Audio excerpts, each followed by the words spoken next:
Aloha students, we're about to move into one of the most exciting parts of the course where you are going to be focusing on designing the visual design for a mobile app based on your own idea. And that really starts with assignment number one. Previously, we've been learning about mobile design patterns, we've been learning about UI components through the Human Interface Guideline website, and you're going to put some of that together as you move forward in the design process, but then you're also going to be working on your ideas and then figuring out how to create user interfaces that communicate your idea and enable your users to accomplish a goal through the functionality that you create in your app prototypes. So here's a quick breakdown of assignment number 5 and what we're really getting at. And so I encourage you guys to take that time and really dive deep into your own idea and and do a real thorough job when you when you're working on your assignment number 5. Problem statement. So you're going to hear this no matter where you go in the future. You're always solving a problem with a product that you create.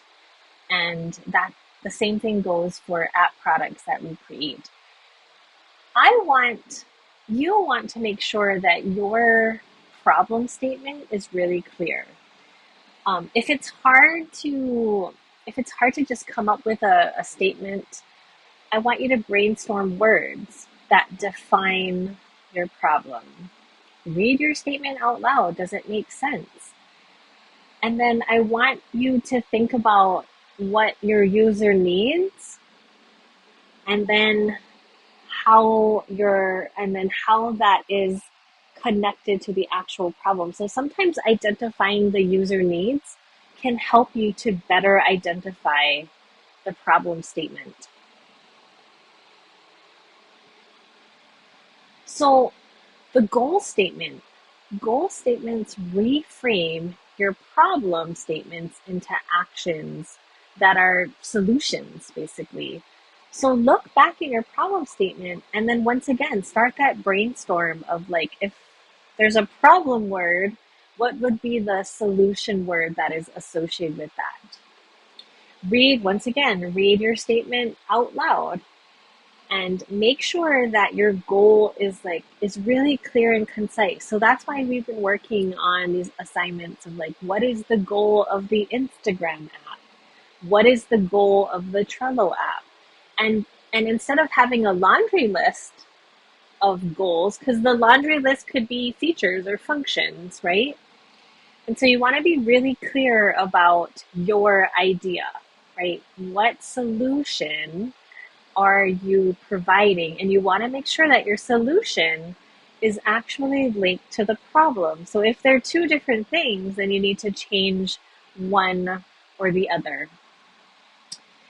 From your goal statement, you're going to derive the user functions, right? You can also look back at the user needs. User needs to do this. Well, there's a user function to do this. So the big takeaway right now is making sure that your goal statement, your problem statement, your goal statement align, and the user needs and the user functions align. There needs to be alignment. There needs to be a correlation. And then you want to provide in defining your goal, if there's technical terms, like try to simplify those technical terms or try to define them for us or create an appendix so we can better understand some of the technical terms that you're going to be discussing. Okay, you need to assume your audience knows nothing. So make no assumptions about who is learning about your idea.